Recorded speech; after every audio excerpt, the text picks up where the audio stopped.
오늘 다윗의 믿음과 신하들의 충성에 대해서 말씀을 살펴봅니다.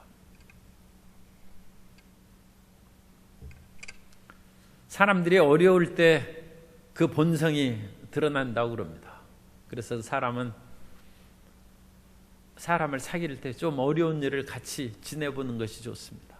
그래서 특히 그런 결혼할 대상들은 장밋빛의 그런 카페트만 거닐 것이 아니라 밥도 굶어보고 어려운 그런 산악 행군이라든지 그런 것도 해서 목마를 때 자기 혼자만 먼저 마시는지 물을 먼저 주는지 그것도 살펴볼 필요가 있습니다.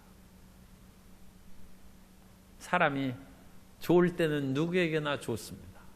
그러나 힘들고 어려울 때 그 사람이 과연 진실하고 따뜻한 마음이 있는가, 그것을 찾아야 되는 것입니다.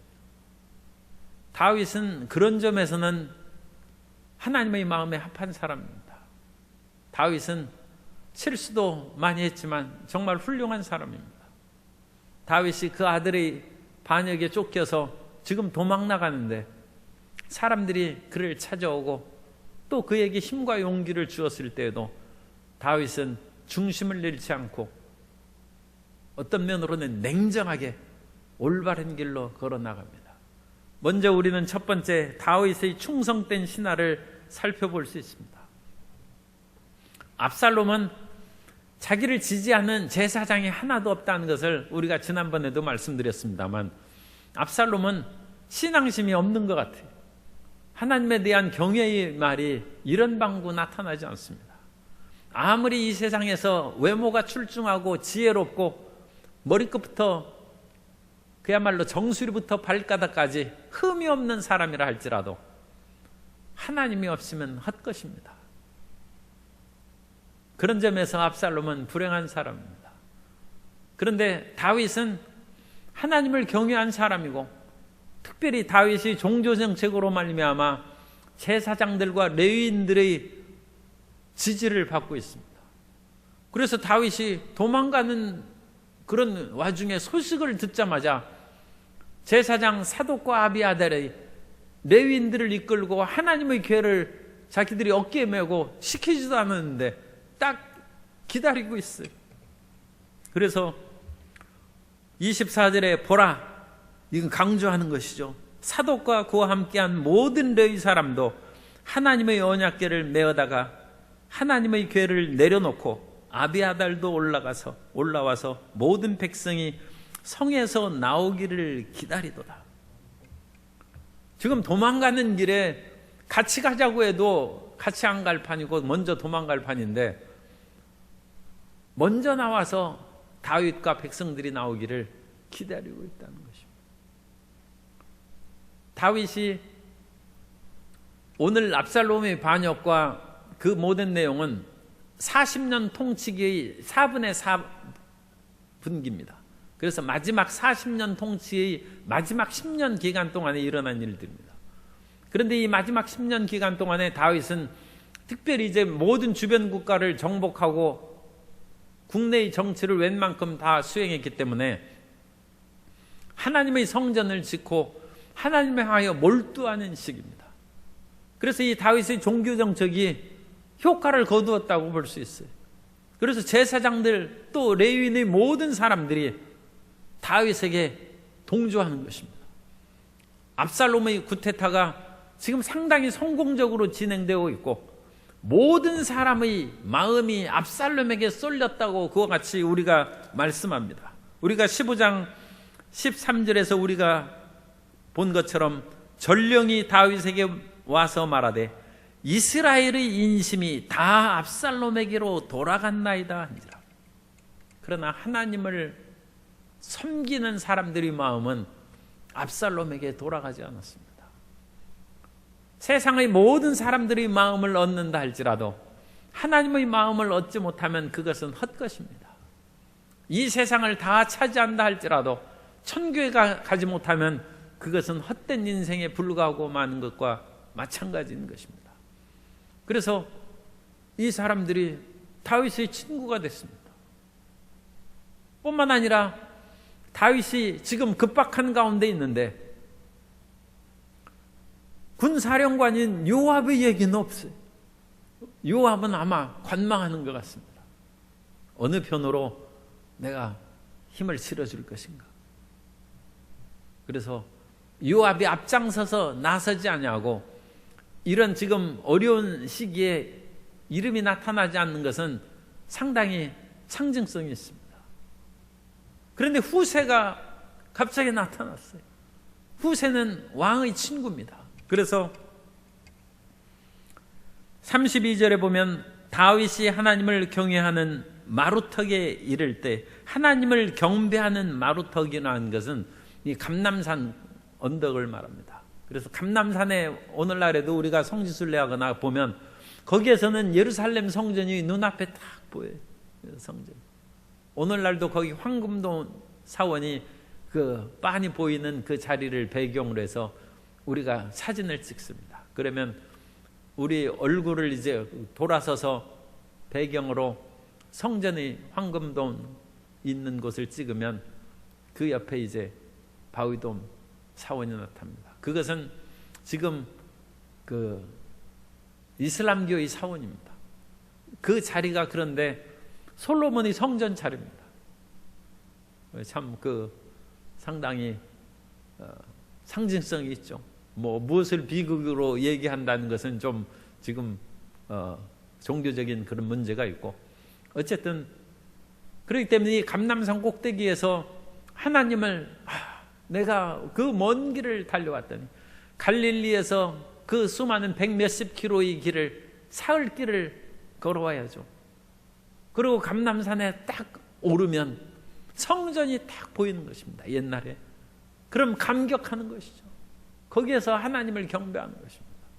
그래서 그 감람산의 마루턱을 말하는 거죠. 그래서 그 마루턱에 이르렀을 때, 그러니까 예루살렘 성에서 곧바로 나오면 기드론 시내를 거쳐서 감람산 언덕으로 올라가니까 별로 멀지 않습니다. 그때 아렉 사람 후세가 옷을 찢고 흙을 머리에 덮어쓰고 다윗을 맞으러 온지라. 어려울 때 친구가 정말 친구라고 그러죠. 사람들에게 가장 많은 친구가 세상에서는 술 친구라고 합니다. 왜냐하면 놀고 먹고 마시는 데 있어서 친구죠. 그래서 그런 친구를 사귀려면 돈이 있어야 됩니다. 그래서 사람이 돈이 많을 때는 친구가 많다고 합니다. 그러나 돈이 떨어지고 가난하게 되면 친구도 떨어져 나가는 것입니다. 그래서 잠언서 19장 7절에 보면 가난한 자는 그의 형제들에게도 미움을 받거든 하물며 친구야 그를 멀리하지 아니하겠느냐. 따라가며 말하려 할지라도 그들이 없어졌으리라. 이게 참 그 기가 막힌 말이에요. 따라가며 말하려 할지라도 그들이 없어졌으리라. 그 학교 다닐 때 중학교라든지 그런 초등학교 시절에 애들끼리 끼리끼리 모여다니고 동네끼리 이렇게 하는 경우가 있어요. 그런데 자기가 좋아하는 친구가 있어서 거기에서 이제 좀 어울리려고 해도 뭐 공부를 못한다든지 가난하다든지 뭐 여러 가지 그런 이유가 있으면 그 친구들이 따돌리고 같이 사귀어주지 않습니다.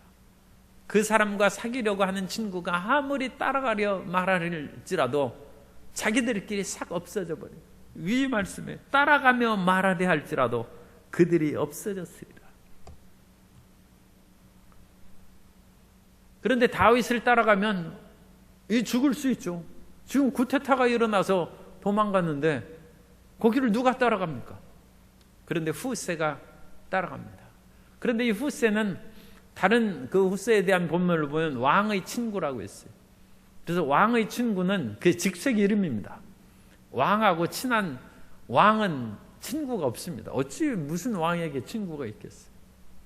자기 어렸을 때 그 자라다던 그런 사람도 왕이 되면 이제 왕과 신하의 관계지 친구는 없습니다. 그러므로 왕의 벗이나 왕의 친구라고 나오는 이 성경의 본문은 그 왕에게 직접 여러 가지 상황을 얘기할 수 있는 일종의 대신 직책입니다. 그래서 역대상 27장 33절에 보면 아히도벨은 왕의 모사가 되었고, 그래서 아히도벨도 이제 오늘 그 나오죠. 왕의 모사가 되었고, 아렉 사람 후세는 왕의 벗이 되었고, 그러니까 왕의 벗이 됐다는 것은 왕의 벗이라는 직책에 올랐고, 아히도벨은 왕의 모사라는 그런 그 자리에 올랐다, 그 말입니다. 그래서 이 후세는 왕과 굉장히 가까운 사이죠. 그래서 그 여러 가지 상황을 직언할 수 있는 그런 위치에 있는데, 이 사람은 목숨을 걸고 다윗을 쫓아가기로 결심을 했습니다. 이런 걸 보면 어떤 사람들은 다윗은 복도 많다, 사랑을 많이 받는 사람이구나, 그렇게 생각하는데 그렇지 않습니다. 다윗이 먼저 사랑했기 때문에 사랑을 받는 것입니다. 헤르만 헤세의 아우구스투스라는 그런 짧은 소설이 있는데, 그 아우구스투스라는 그 소설은 그 남편이 일찍 죽고 그야말로 그 아기를 이제 그 엄마가 혼자 낳았습니다. 그런데 그 아기를 낳을 때 그 이웃집에 노인이 살고 있는데, 그 노인이 돌봐주다가 그 아기가 태어났을 때 그 아이가 어떤 아이가 되기를 원하느냐 하면서 한 가지 소원을 얘기하면 아마 이루어질지 모르겠다, 내가 그것을 위해서 기도하겠다. 이 노인은 좀 신비한 노인이죠. 그래서 그 엄마는 아버지도 없고 가난한 우리 살림에서 이 아이가 어떻게 자라나면 좋을까 깊이 생각하다가 언제나 어디서나 누구에게나 사랑받는 아이가 되게 해 주십시오, 그렇게 소원을 얘기했어요. 그래서 이 아이는 가는 데마다 사랑을 받아요. 그런데 성도 여러분, 가는 데마다 사랑을 받는 것이 꼭 좋은 것이 아닙니다. 이 아이는 어느새 애들을 멸시하기 시작하고, 어떤 소녀가 꽃을 꺾어서 이렇게 주는데도 이까짓까 하면서 집어던집니다. 다른 사람의 마음을 받아주지 못하는 그런 차갑고 교만한 아이로 변해갑니다. 그때부터 어머니는 내가 잘못 구한 것이 아닌가. 그리고 그 아이는 그런 것에 대해서 엄마가 지적할 때마다 그 아이가 엄마한테 대듭니다. 엄마만 나를 그렇게 비난하고 책망하지, 나는 어디에서나 누구에게서나 사랑받고 살아갔는데 왜 엄마만 그러느냐고 오히려 대듭니다. 그래서 그 아이는 교만하고 거친 아이로 그와 같이 자라나고, 그 엄마는 그것으로 인하여 결국 쓸쓸히 죽고 맙니다. 나중에 그 신비한 노인이 그 아이를, 그 이제 자라난 사람을 깨닫게 해줬을 때 그 청년이 후회합니다. 내가 바르게 자랄 수 있었으면 좋았을 텐데, 그때 어떻게 되면 내가 훌륭하고 바르게 될 수 있겠느냐. 그러자 나는 사랑받는 사람이 아니라 사랑하는 사람이 되게 해달라고 그와 같이 얘기합니다. 사랑하며 사는 것이 최고입니다. 사랑을 받는 것보다 사랑하는 것이 행복하다고 어떤 시인도 얘기했습니다. 그러므로 다윗이 지금 제사장들에게 사랑받고 후세가 목숨을 걸고 사랑하는 것은 다윗이 그들을 사랑했기 때문입니다.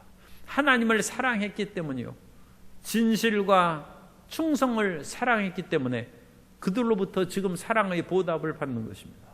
그러므로 지금 받는 것도 물론 중요하죠.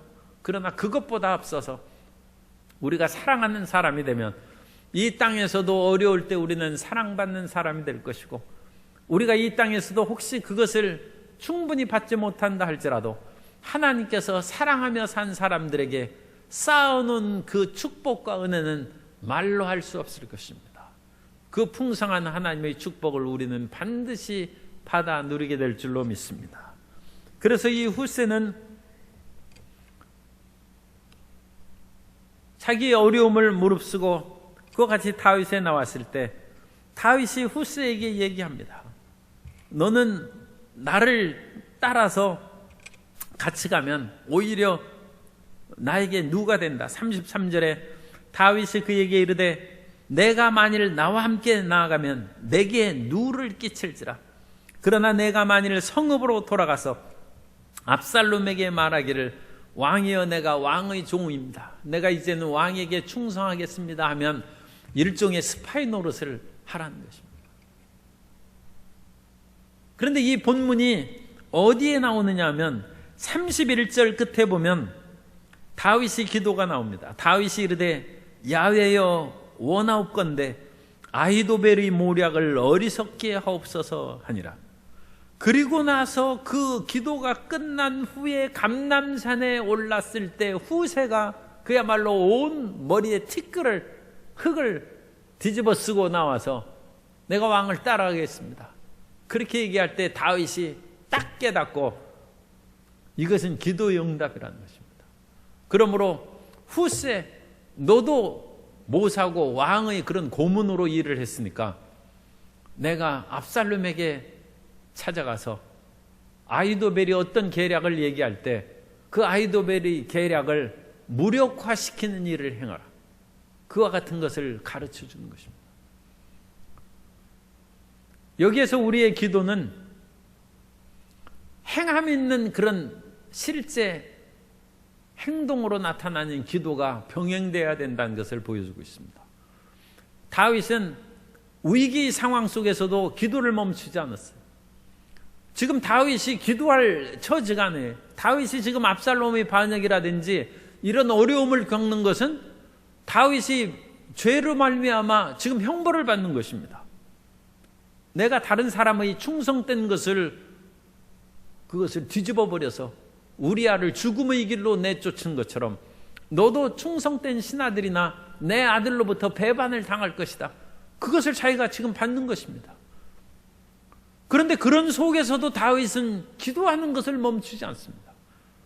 가끔 어떤 사람들은 지금 내가 자업자득으로 내가 어떤 그런 형벌과 고통을 받는 그런 일이 있으니까 기도해서 무엇을 소용이 있겠는가?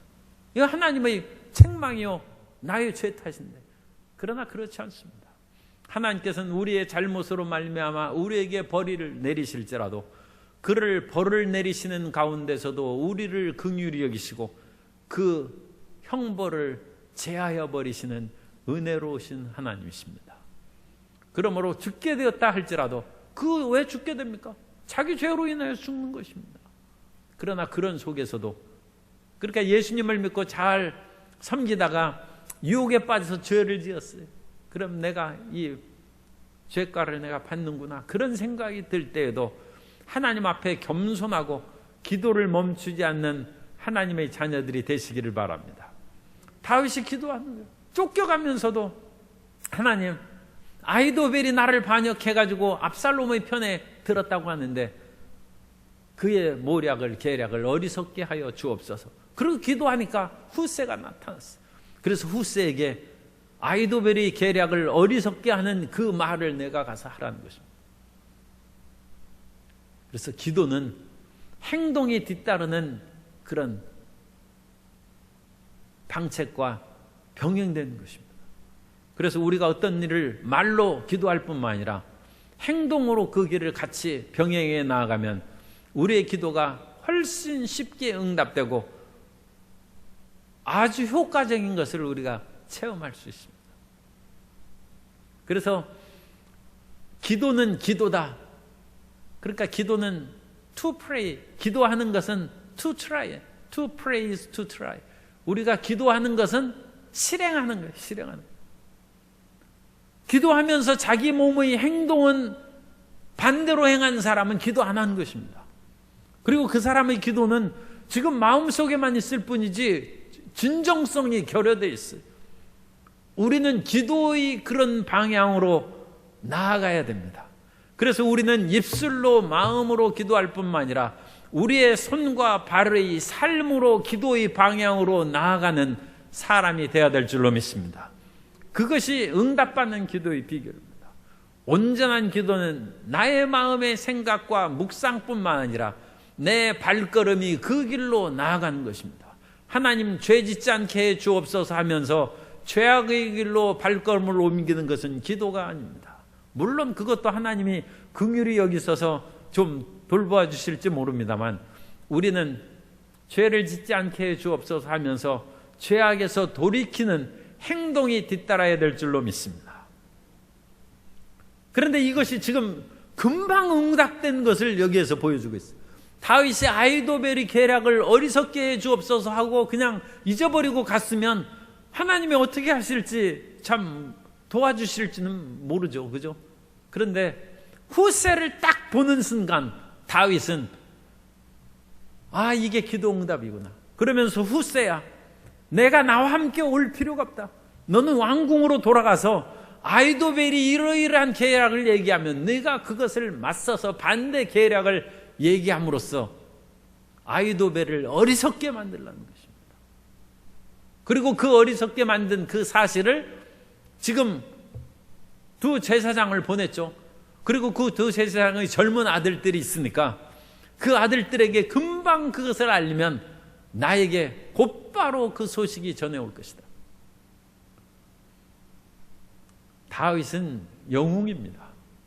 다윗은 호랑이 굴에 그야말로 호랑이에 붙잡혀가서 끌려갔을지라도 거기 떨면서 정신을 잃은 사람이 아니라 지금 압살롬의 구테타로 말미암아 쫓겨가면서도 전략적인 것을 다 훤히 들여다보고 지금 지시하고 있는 거예요.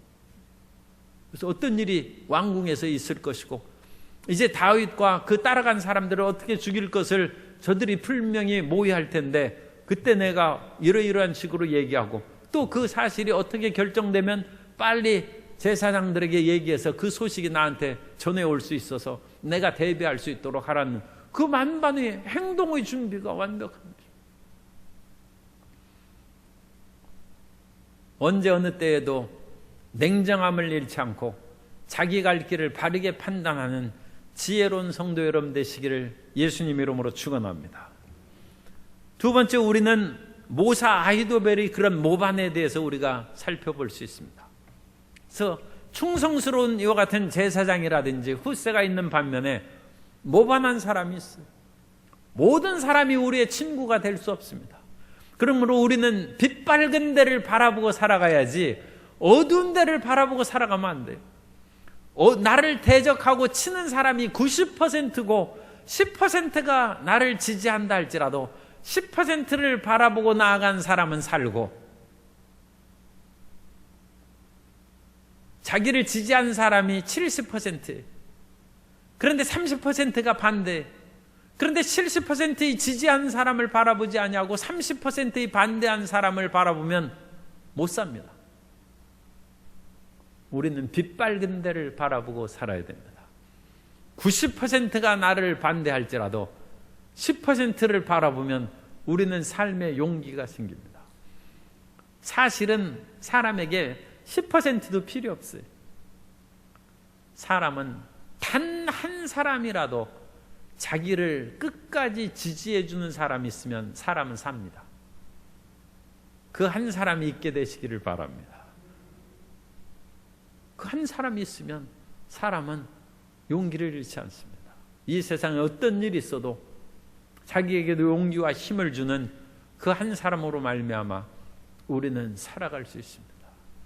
사람들이 스스로 목숨을 끊는 것은 내가 이와 같은 잘못을 저질렀으니까 아무도 나를 받아주지 않을 것이다. 그 절망감으로 죽는 것입니다. 그러나 어떠한 상황에서도 나는 내 후원자가 있다. 실험을 했는데 우리가 이제 여러분 아는 것입니다만 쥐를 항아리에 넣어놓고 완전히 빛을 밀폐하고 먹을 것과 그 모든 것은 다 줬어요. 물론 공기도 들어가죠. 빛이 하나도 없어요. 그런데 어떤 항아리에는 먹을 것도 그런 것도 주지 않고, 물론 숨은 쉬어야 되겠죠. 그 항아리에 넣었는데 한 줄기 빛을 주었어요. 빛이 없이 먹을 것이 있는 쥐는 금방 죽었답니다. 그런데 먹을 것도 없는데도 빛이 들어온 쥐는 살아있는, 물론 굶어 죽을 때까지 그렇게 놔두면 안 되죠. 그런데 절망에 빠진 그런 쥐는 먹을 것이 있고 쥐들도 뭐 한 충분한 기간, 사람은 70일 동안 물만 먹으면 산다고 그러니까 짐승들도 제법 살겠죠. 그런데 빛이 없으면 금방 죽는, 다른 모든 여건이 있어도 죽는 것입니다. 그러나 모든 여건이 먹을 것도 없고 아무것도 없어요. 그런데도 한 줄기 빛을 비춰주는 소망으로 살아갑니다. 한 사람의 후원자가 있어도 우리는 살아갈 수 있고, 우리는 한 분인 예수 그리스도께서 영원토록 우리를 사랑하신 줄 믿습니다. 그러므로 절대로 어떤 일이 있어도 낙심하지 말고 전진하시기를 바랍니다. 그런데 이 아히도벨은 이제 모반을 했어요. 우리가 몇 번 얘기한 것처럼 아히도벨이 밧세바의 그런 할아버지라면 밧세바를 통해서 다윗의 그런 행동을 구체적으로 들었겠죠. 그럼으로써 다윗에 대한 그런 실망감과 분노가 치솟아서 모반할 수 있습니다. 그런데 또 어떻게 생각하면 아히도벨과 이 모사와 밧세바의 그 할아버지인 아히도벨은 같은 사람이 아니에요. 왜냐하면 그래도 자기 손녀가 다윗에게 시집 가가지고 어찌됐든지 지금 왕궁에서 살고 있는데 자기가 모반하면 밧세바가 분해질 거 아닙니까? 그러니까 같은 사람이 아닐 수가 있어요. 그러니까 꼭 같은 사람이라고 그와 같이 얘기할 수는 없습니다. 그런데 어쨌든 간에 아히도벨은 이 다윗에 대해서 굉장히 반감을 가지고 있고, 아히도벨은 다윗을 없애려고 그와 같이 생각을 했습니다. 그래서 이 아히도벨은 어찌나 지혜로운지 아히도벨이 하는 그 모든 모략은 하나님께서 말씀하는 것과 같다고 얘기했습니다. 그러니까 그 당시 모사로서는 아마 최고 수준에 이르는 그런 지략가였던 것 같습니다. 그런데 이 아히도벨이 압살롬에게 붙어서 압살롬에게 다시는 돌이킬 수 없는 길을 가게 합니다. 그것은 계략을 베풀어서 백주의 모든 사람이 보는 앞에서 왕궁 위에 천막을 치고 자기 아버지 다윗의 후궁들하고 동침하는 그것을, 그러니까 그 이제 천막으로 들어가는 모습을 사람들이 볼 수 있도록 했겠죠. 그래서 압살롬이 다윗의 후궁들과 동침함으로 이제는 뭐 그 사람들로부터 윤리적으로나 도덕적으로나 또 그리고 이제 그 고대 세계의 그런 법적으로는 후궁을 빼앗는 것은 왕권을 빼앗는 거나 같습니다. 그래서 고대 세계 그 왕의 그런 자리에 이른 사람은 이전 왕의 그 하렘이라고 합니다. 그 후궁들의 소유를 다 자기가 갖습니다. 솔로몬 시대에도 그 비슷한 일이 생기죠. 그것은 그 다윗의 동료 아비삭이 있는데 그 아비삭을 아도니아가 요구하자 솔로몬이 아도니아 죽입니다. 그것은 아비삭이 그냥 이쁘기 때문에 요구한 그런 정도가 아니라 후궁을 취하는 것은 왕권을 넘나보는 그거나 마찬가지입니다. 그래서 아히도벨이 이런 계략을 써서 압살롬으로 말미암아 돌이킬 수 없는 그런 길로 걸어가게 했습니다. 그리고 나서 아히도벨이 정말로 탁월한 계략이라고 할 수 있는 그 얘기를 이제 하는데, 사무엘하 17장 1절 이하에 보면 아히도벨이 또 압살롬에게 이르되 이제 내가 사람 12,000명을 택하게 하소서. 오늘 밤에 내가 일어나서 다윗의 뒤를 추적하여 그가 고온하고 힘이 빠졌을 때 기습하여 그를 무섭게 하면 그와 함께 있는 모든 백성이 도망하리니 내가 다윗 왕만 쳐 죽이고 모든 백성이 당신께 돌아오게 하리니 모든 사람이 돌아오기는 왕이 찾는 이 사람에게 달렸음이라. 그리하면 모든 백성이 평안하리이다 하니, 아히도벨이 지금 이 밤에 곧바로 내게 12,000명의 군사를 뽑아서 내가 자기가 직접 가겠다는, 이 아히도벨은 장군이 아니라 모사입니다. 그런데도 불구하고 자기가 이 병사들을 가지고 곧바로 지금 다윗을 쫓아가서 그를 위협하면 다윗의 주변에 있는 백성들이 다 도망갈 테니 그때 내가 다윗 왕을 죽이면 압살롬의 쿠데타가 완전히 성공하게 된다는 것입니다. 이 아히도벨의 계략은 사실 탁월한 것입니다. 지금 다윗과 그런 부하의 사람들이 경황이 없어요. 그러니까 지금 쫓아가서 그것을 쳐부수면 다윗이 꼼짝없이 죽게 되는 것이죠. 그러므로 이 아히도벨은 다른 장군을 통해서 다윗을 쫓아가게 하소서 그렇게 얘기했다면 그것은 아히도벨이 단순히 계략을 얘기한 것이죠. 그런데 이번은 다윗을 누가 쫓아갔느냐? 내가 직접 하겠습니다. 그것은 아히도벨이 절대 승산이 있다는 거죠. 지금 내가 12,000명의 군사를 가지고 다윗을 쫓아가면 이 사람은 장군도 안 해요. 그런데 쫓아가면 틀림없이 다윗 죽일 수 있다. 사람으로서 100%라고 얘기할 수는 없으니까 어쨌든 이 사람으로서는 99% 완벽한 책략입니다. 틀림없이 다윗 죽일 수 있다. 다른 사람 시킬 거 없이 내가 가겠다는 것입니다. 그러면 압살롬이 다른 사람도 아니고 자기는 거기에서 왕궁에 있고 아히도벨이 직접 가겠다는데 그걸 왜 허락을 안 합니까? 그럼 빨리 쫓아가서 실패해도 큰 문제가 없죠. 왜냐하면 자기 군사들은 자기와 함께 있으니까 다시금 다윗과 맞붙어 싸울 수 있습니다. 그런데 이 아히도벨이 성경에도 좋은 계략을 물리쳤다고 얘기합니다. 왜 물리쳤습니까? 하나님이 그 듣는 사람들을 어리석게 했다는 것입니다.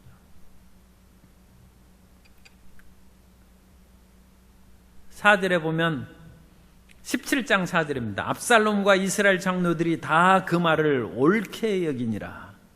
그런데 압살롬이 그러면 군사를 이끌고 가라고 하지 않고 5절에 압살롬이 이르되 아렉 사람 후세도 부르라. 우리가 이제 그의 말도 듣자 하니라.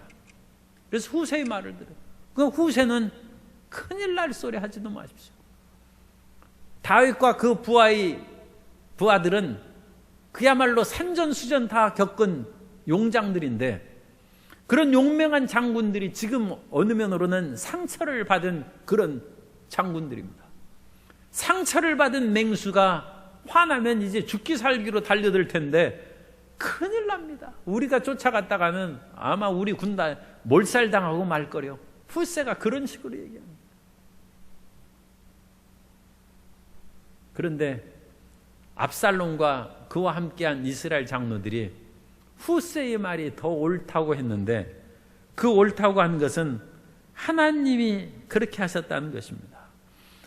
17장 14절에 보면 압살롬과 온 이스라엘 사람들이 이르되 아렉 사람 후세의 계략은 아히도벨의 계략보다 낫다 하니 이는 야훼께서 압살롬에게 화를 내리려 하사 아히도벨의 좋은 계략을 물리치라고 명령하셨습니다.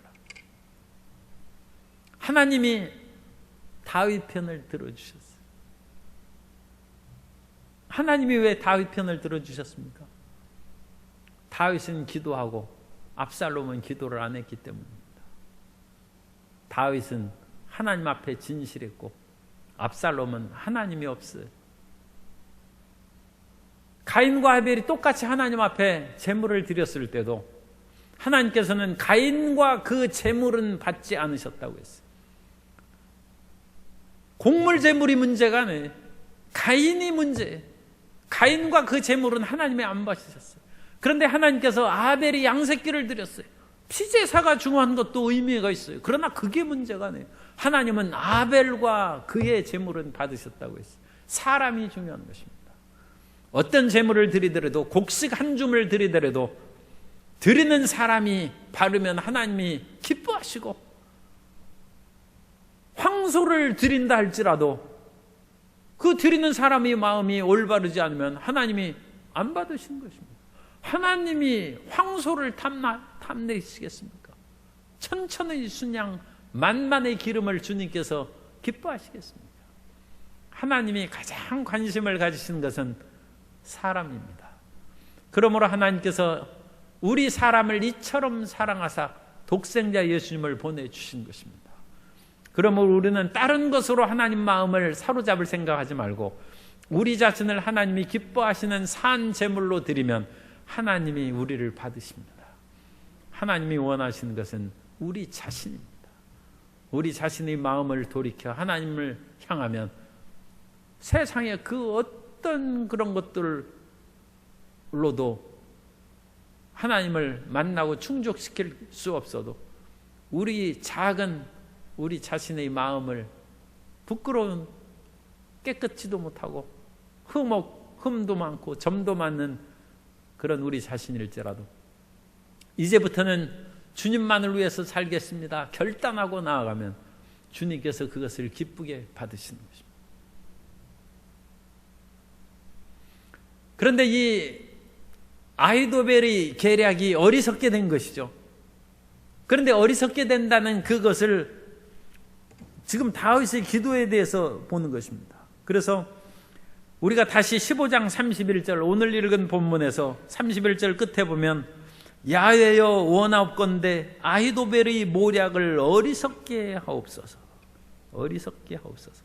이 어리석다는 것은 사켈이라는 히브리어를 쓰는데 이 사켈이라는 것은 사칼의 그런 피엘형이라고 씁니다. 히브리어의 피엘형은 강세형입니다. 아주 강조하는 형입니다. 그러므로 그냥 일반 동사로도 써도 어리석게 하소서 그렇게 할 수 있는데 여기에서의 그런 어리석게 하소서의 그런 동사는 강세형으로 씁니다. 하나님 정말 어리석게 하여 주옵소서. 그리고 그것을 명령형으로 표현했습니다. 어리석게 되란. 그러니까 우리가 가끔 기도하면서 외치는 거 있죠. 어리석게 될지어다. 병은 치료될지어다. 흑암의 세력은 물러갈지어다. 이 명령형이 힘이 있어요. 하나님 고쳐주옵소서. 또 귀신아 나가주옵소서. 그런 기도는 안 하겠죠. 그런데 귀신님 제발 물러가 주십시오. 그게 무슨 기도도 아니죠. 귀신아 물러가라. 흑암의 세력을 떠나. 이 강세 명령형으로 되어 있어요. 이 다윗의 기도가 얼마나 지금 힘 있는 기도인지 그 한 단어에서 나와요. 이 한 단어에서 야훼여 원하옵건대 아히도벨의 모략을 어리석게 하소서. 그래서 강세 명령 어리석을지어다. 그런데 아히도벨이 어리석은 것이 아니라 아히도벨의 계략을 듣는 사람들이 어리석게 됐어. 아히도벨은 좋은 계략이라고 지금 아까 읽었지 않습니까? 좋은 계략입니다. 틀림없이 성공할 수 있는 계략입니다. 그리고 자기가 직접 나간다고 할 만큼 자신 있는 계략입니다. 그런데 압살롬이 채택 안 했어요. 그 주변에 있던 그런 측근들도 후세의 계략이 더 낫다고 해서 아히도벨의 계략을 어리석은 것으로 만들었어요.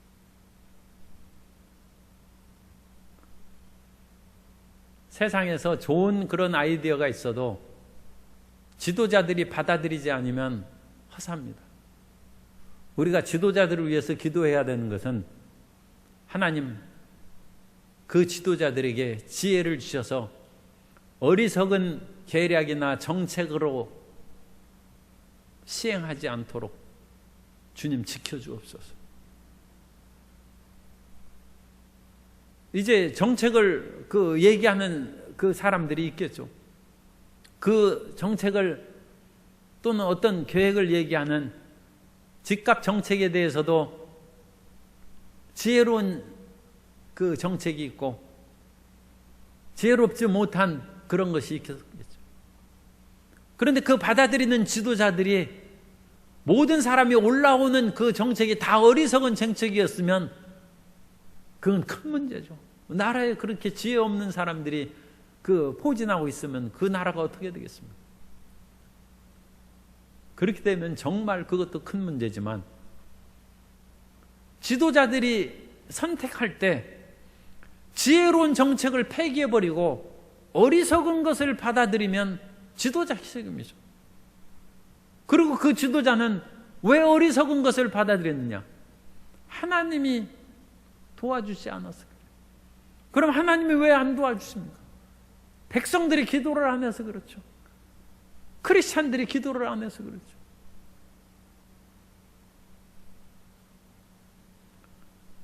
1945년 전쟁이 끝나기 전에, 2차 대전이 끝나기 전에 루스벨트 대통령이 갑자기 돌아가셨어요.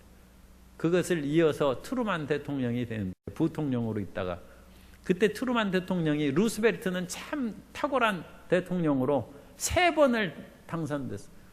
여러분, 미국에서 3번 이상 못하게, 그러니까 2번 이상 못하게 한 그것은 루스벨트가 너무 열심히 일하다가 죽었기 때문에, 우리가 너무 훌륭한 대통령이라고 해서 여러 번 당선시키면 그 사람 생명을 단축시키니까 우리가 그렇게 목숨을 빼앗느냐 하지 말고 2번만 하도록 하자.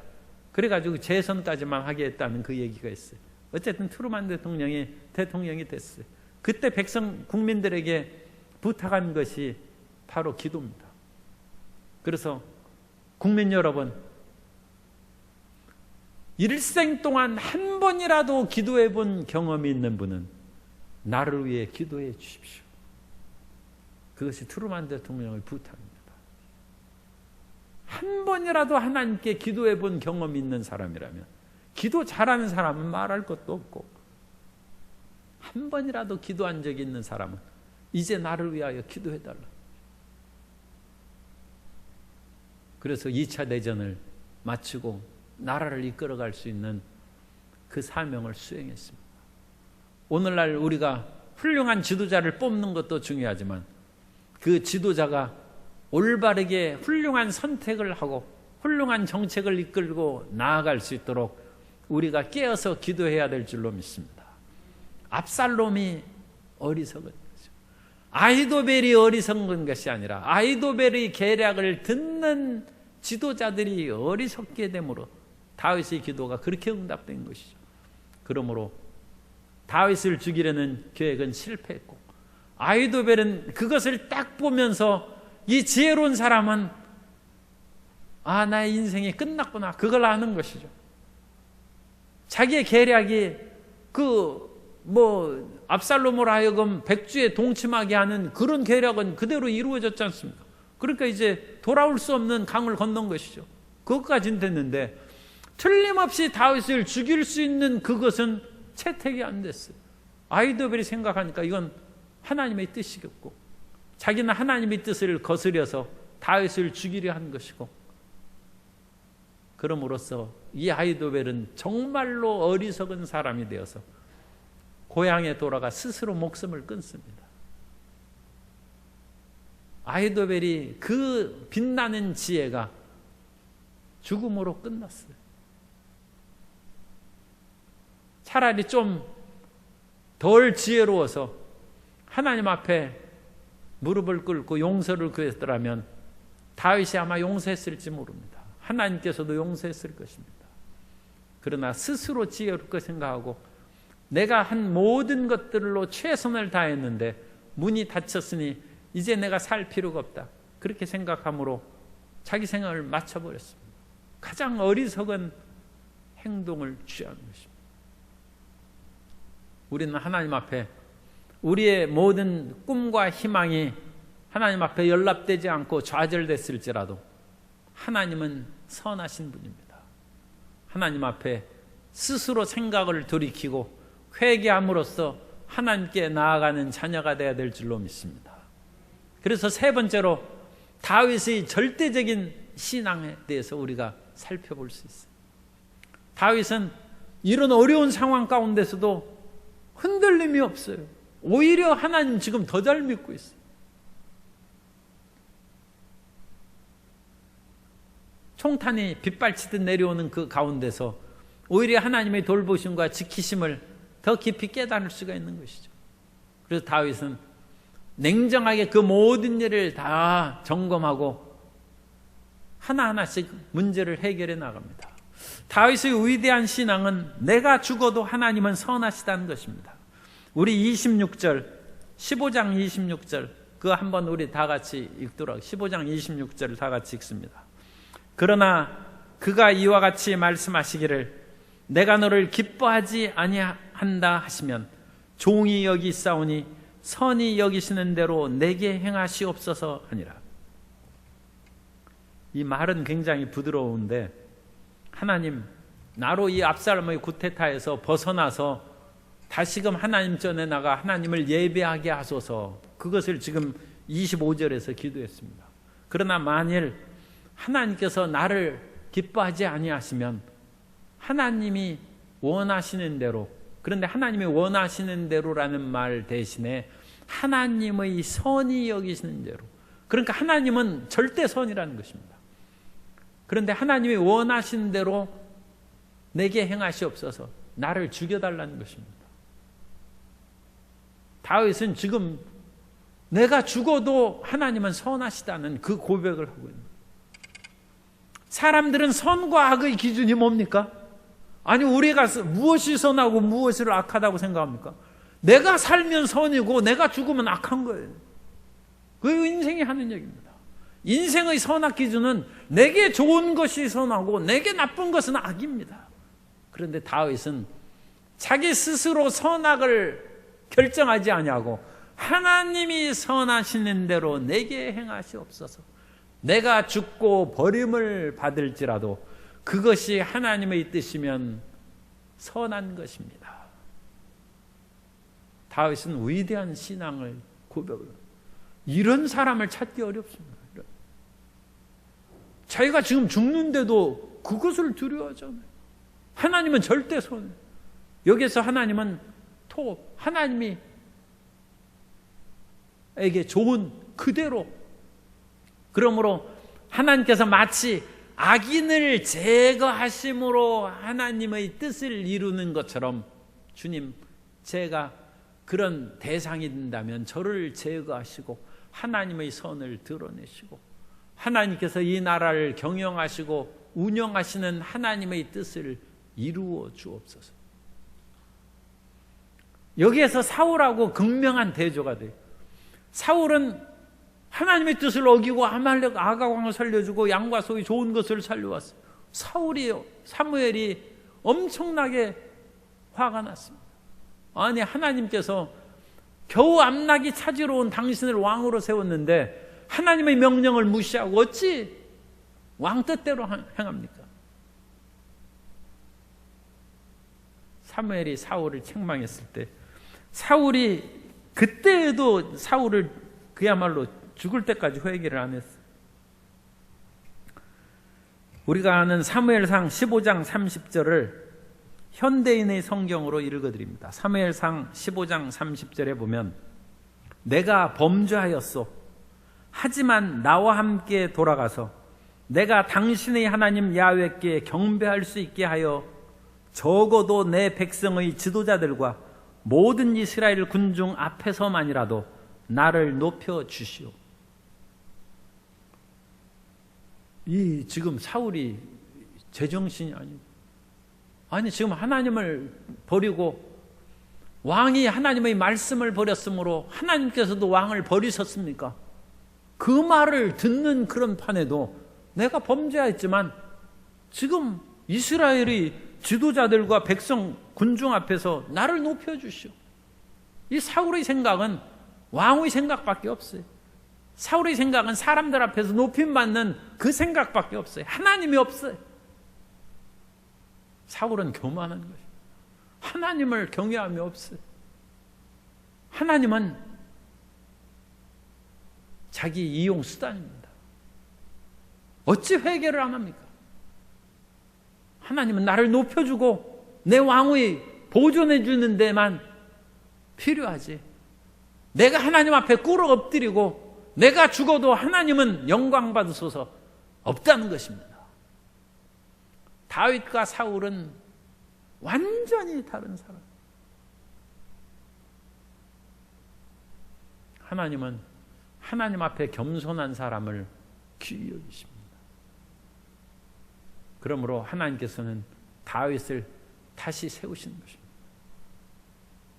다윗이 허물이 많고 그야말로 일반 사람으로 생각해도 간음죄를 짓고 일종의 그 살인죄를 지은 그 사람이 어찌 다시 자리를 유지합니까?